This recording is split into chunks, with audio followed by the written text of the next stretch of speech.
Yang pertama, imma fi dairatir rahmah atau fi dairatil hikmah.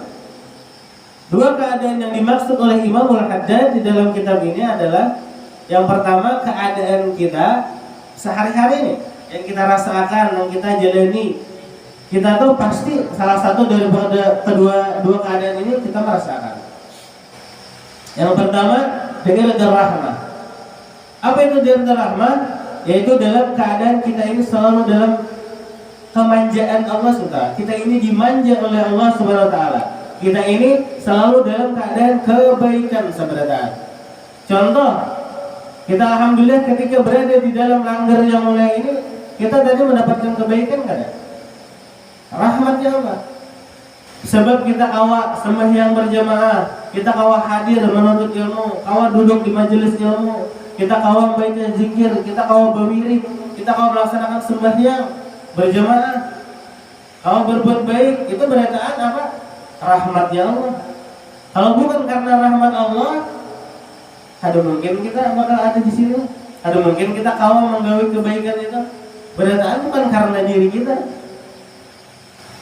Berataan atas karena kehendak Allah, rahmatnya Allah.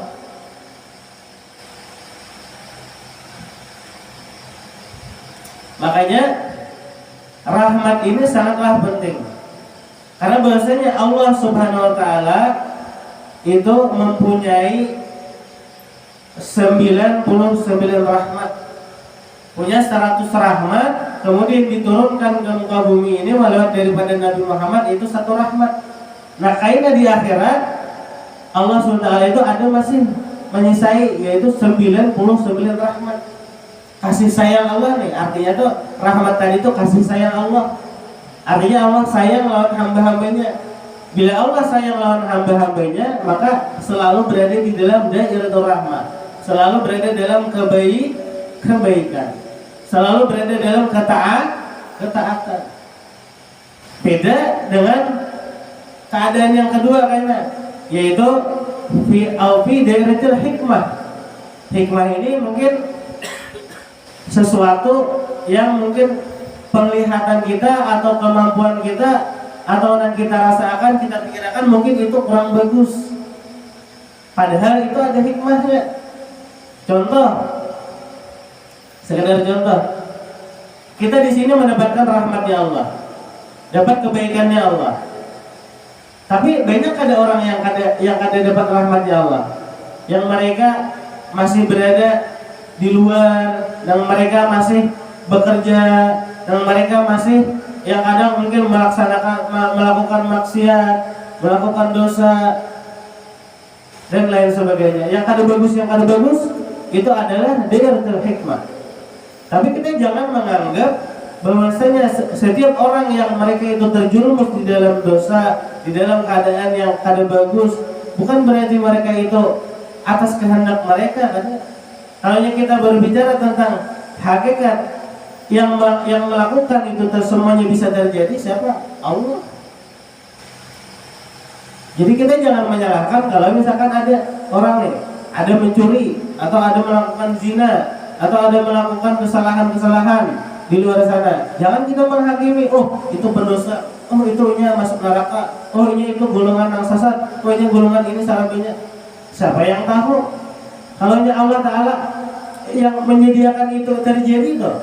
Lalu kemudian ini bertobat,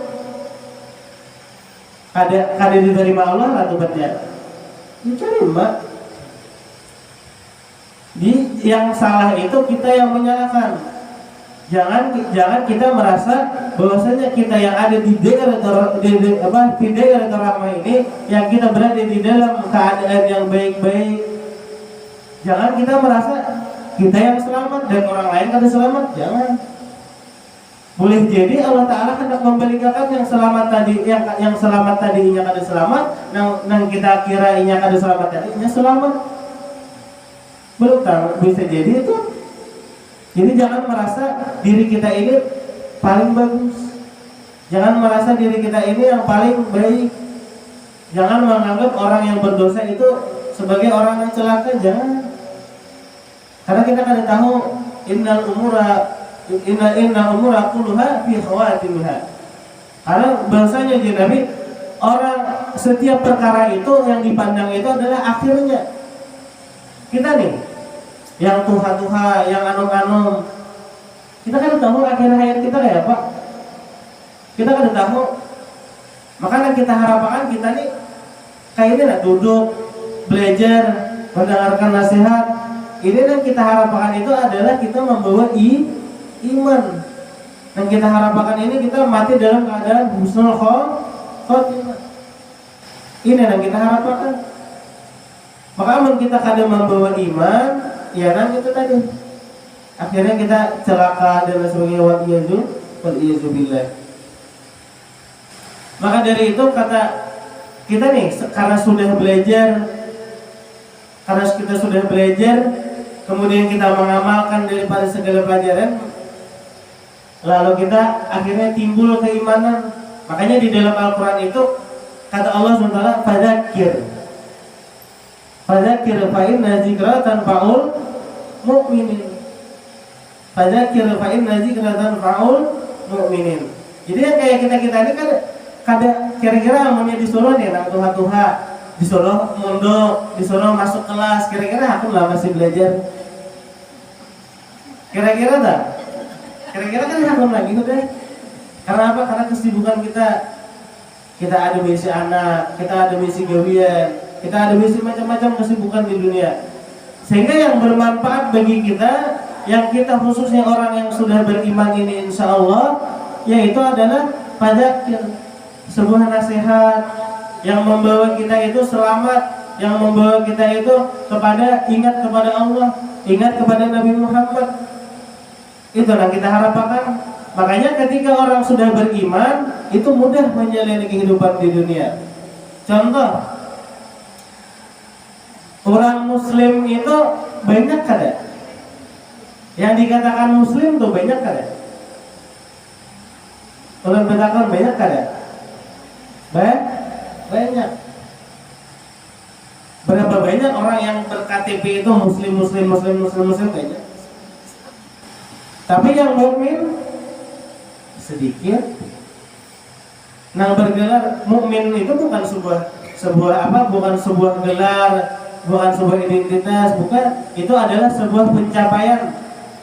Kita dikatakan mukmin ini kayak pian yang berataan di sini, kawan duduk, kawan sembahyang, kawan berzikir, tadi kawan baca wirid.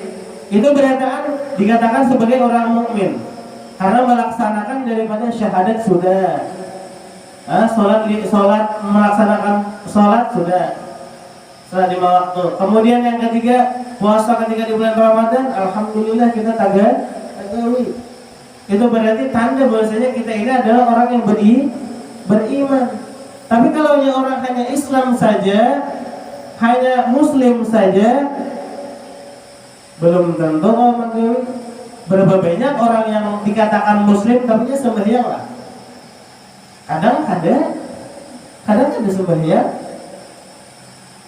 Jangan dikira orang yang masih di situ yang bermaksiat, ada nang minum-minuman, ada nang berpacaran, ada nang judi dan lain sebagainya.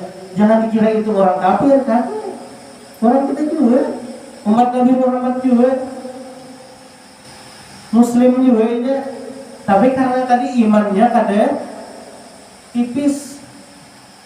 Seandainya ini imannya gana, ini dikatakan sebagai orang yang beriman, pasti ini takut kan? Kayak kita nih, kita takutan gak ada? Kita pasti merasa khawatir, merasa takutan ketika kita berbuat dosa. Itu tanda bahwasanya kita itu ada iman di dalam hati kita.